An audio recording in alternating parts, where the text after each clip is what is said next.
میرے عزیزو، اس اسلام کو ہم تک پہنچانے کے لیے جن مجاہدین نے اپنے مجاہدانہ کارنامے نمایاں انجام دیے، ان کی ایک بڑی لمبی فہرست ہے، طویل فہرست ہے۔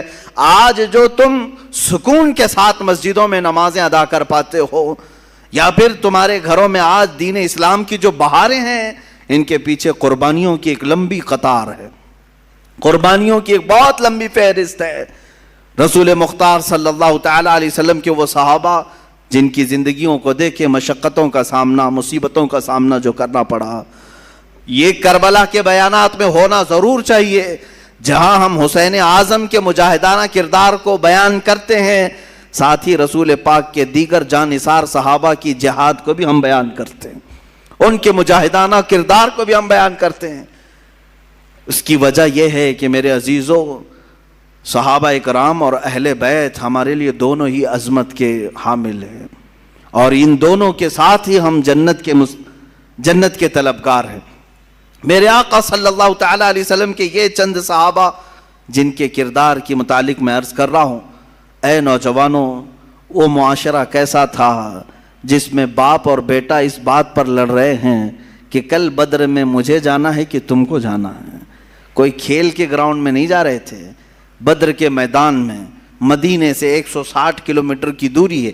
باپ اور بیٹا رات کے وقت گھر میں لڑائی کر رہے ہیں اس بارے میں۔ بیٹا کہتا ہے نہیں، میں رسول پاک کے ساتھ جاؤں گا۔ باپ کہتا ہے نہیں، میری عمر زیادہ ہے، میں رسول پاک کے ساتھ جاؤں گا۔ بیٹا کہتا ہے آپ بوڑھے ہو چکے ہیں، جوانوں کی وہاں ضرورت ہے۔ ان دونوں کی تکرار ہوتی رہی، یہاں تک کہ دونوں نے قرآن اندازی کی، چٹھی ڈالی جائے، جس کا نام نکلے وہ جائے حضور کے ساتھ۔ عزیزان گرامی، قرآن اندازی کی گئی۔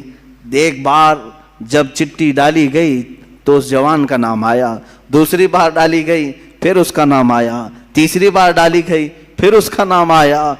تو پھر جو بوڑھے تھے، باپ تھے، وہ جھلا کر کے کہتے ہیں یہ قرآن اندازی صحیح نہیں ہو رہی ہے، چلو حضور پاک کے پاس جا کر کے ہم کہہ لیں گے۔ انہوں نے یہ سوچا کہ میں نبی کونین کو منا لوں گا۔ حضور پاک صلی اللہ تعالیٰ علیہ وسلم کے پاس آئے، کہا آقا کل آپ جو جا رہے ہیں، بیٹے اور میرے درمیان یہ تکرار چل رہی ہے۔ بیٹے نے کہا آقا ہم نے گھر میں قرآن اندازی بھی کی، ابا اس قرآن کو مانتے نہیں ہیں، اس قرآن اندازی کو نہیں تسلیم کر رہے ہیں، یا رسول اللہ آپ فیصلہ فرما دیں۔ میرے آقا نے دونوں کے جذبے کو دیکھا، جوان بھی جذبے میں کم نہیں ہے، بوڑھا بھی جذبے میں کم نہیں ہے۔ یہی ہے آئین جوان مردی، حق گوئی و بے باکی، اللہ کے شیروں کو آتی نہیں روبائی۔ ان میں سے کوئی ایسا نہیں ہے جو بہانہ ڈھونڈ رہا ہو کہ میں گھر میں بیٹھ جاؤں تو چلا جائے، بلکہ وہ بہانہ ڈھونڈ رہے ہیں کہ کوئی ہم میں سے آگے بڑھ کر کے حضور پاک کا دفاع کر سکے، پہرا دے سکے۔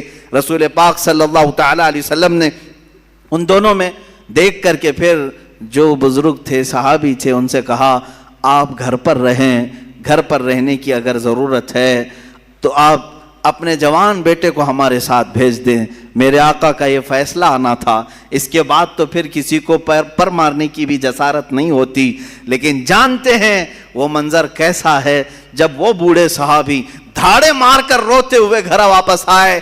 کہا اے کاش یہ بوڑھاپا نہ ہوتا تو مجھے رسول پاک کے ساتھ جانا میسر ہوتا۔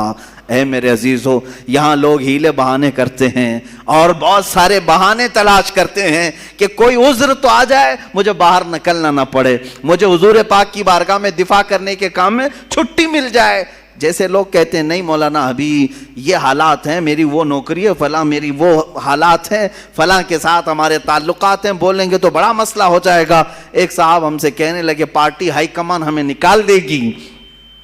اللہ اکبر، تمہیں یہ اس بات کا خوف تو ہے کہ پارٹی ہائی کمان تمہیں لیڈرشپ سے نکال دے گی؟ اگر تم رسول پاک کی حفاظت کے لیے باہر آئے، شرم کرو، شرم سے ڈوب مرو، جس دن تمہیں ہائی کمان تاجدار مدینہ سے نکالنے کی بات آئے گی۔ حضور پاک صلی اللہ تعالی علیہ وسلم، تم جس کو ہائی کمان کہتے ہو سکتا ہے کوئی ساڑی دھوتی والے ہوں، الحمدللہ ہمارے ہائی کمان تو تاجدار مدینہ صلی اللہ علیہ وسلم